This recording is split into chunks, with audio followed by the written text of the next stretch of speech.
Telangana municipal ఎన్నికల్లో సంచలనం చోటు చేసుకుంది.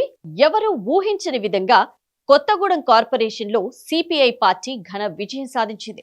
కొత్తగూడెం కార్పొరేషన్లోని అత్యధిక వార్డుల్లో విజయం సాధించిన ఎర్రదళం మేయర్ పీఠాన్ని కైవసం చేసుకునేందుకు రెడీ అయింది. అయితే మెజార్టీకి అవసరమైన స్థానాలు రాకపోవడంతో సిపిఐకి ఇతర పార్టీల మద్దతు అవసరం కానుంది. సిపిఐ ఏకైక ఎమ్మెల్యే కూనంనేని సాంబశివరావు ఇలాఖాలో ఆ పార్టీ మేయర్ పీఠాన్ని దక్కించుకోనుండడంతో ఆ పార్టీ వర్గాల్లో సరికొత్త ఉత్సాహం నెలకొంది. మొత్తం 60 వార్డులకు గాను 25 వార్డుల్లో సిపిఐ విజయం సాధించింది.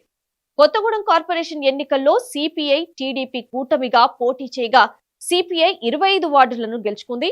ఇక అధికార కాంగ్రెస్ పార్టీకి 19, బీఆర్ఎస్ పార్టీకి 9, సిపిఎం 1, బీజేపీ 1, స్వతంత్రులు 5 స్థానాల్లో జయకేతనం ఎగురవేశారు. కార్పొరేషన్ మేయర్ పీఠాన్ని దక్కించుకునేందుకు మ్యాజిక్ ఫిగర్ 31 కాగా సిపిఐ పార్టీకి మరో 6 కార్పొరేటర్లు మద్దతు అవసరం కానుంది. ఈ నేపథ్యంలోనే ఇప్పుడు సిపిఐ పార్టీకి ఏ పార్టీ మద్దతు తెలుపుతోంది అనేది ఆసక్తికరంగా మారింది.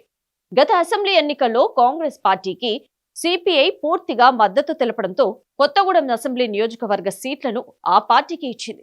ఈ కొత్తగూడెం అసెంబ్లీ సీటు నుంచి పోటీ చేసిన సిపిఐ రాష్ట్ర కార్యదర్శి కూనంనేని సాంబశివరావు విజయం సాధించి ఏకైక సిపిఐ ఎమ్మెల్యేగా తెలంగాణ అసెంబ్లీలో అడుగుపెట్టారు. ఇప్పుడు కొత్తగూడెం కార్పొరేషన్ లో కూడా సిపిఐ విజయం సాధించడంతో మళ్లీ సిపిఐ కాంగ్రెస్ నేతృత్వంలో మేయర్ పీఠాన్ని దక్కించుకుంటారా లేదా అనేది చూడాల్సి ఉంది.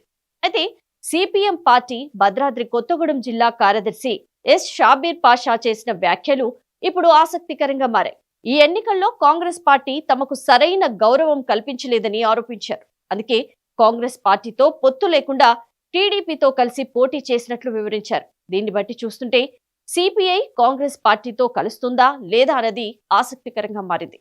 రాష్ట్రంలో అధికారంలో ఉన్న కాంగ్రెస్ పార్టీ మద్దతు లేకుండానే సిపిఐ పార్టీ కొత్తగూడెంలో అత్యధిక కార్పొరేటర్లను గెలిపించుకోవడంతో ఎర్ర సైన్యంలో నూతనోత్తేజం నెలకొంది. మరోవైపు సిపిఐ పార్టీ తమ పాత మిత్రుడైన బీఆర్ఎస్ తో కలిసి కొత్తగూడెం కార్పొరేషన్ మేయర్ పీఠాన్ని దక్కించుకుంటుందని ఊహాగానాలు వెల్లువెత్తుతున్నాయి. ప్రస్తుతం సిపిఐకి 25 స్థానాలు, బీఆర్ఎస్ కు 9 స్థానాలు ఉండడంతో ఈ రెండు పార్టీలు కలిస్తే సులువుగా మేయర్ కుర్చీని దక్కించుకోవచ్చునని భావిస్తున్నారు. అయితే దీనికి సంబంధించి ఎలాంటి అధికారిక ప్రకటన రాలేదు. ఇక వామపక్ష పార్టీ అయిన సిపిఎం, 5 స్వతంత్రులు సిపిఐకి మద్దతు పలికినా మేయర్ సీట్లను దక్కించుకోవచ్చనే వార్తలు కూడా వినిపిస్తున్నాయి.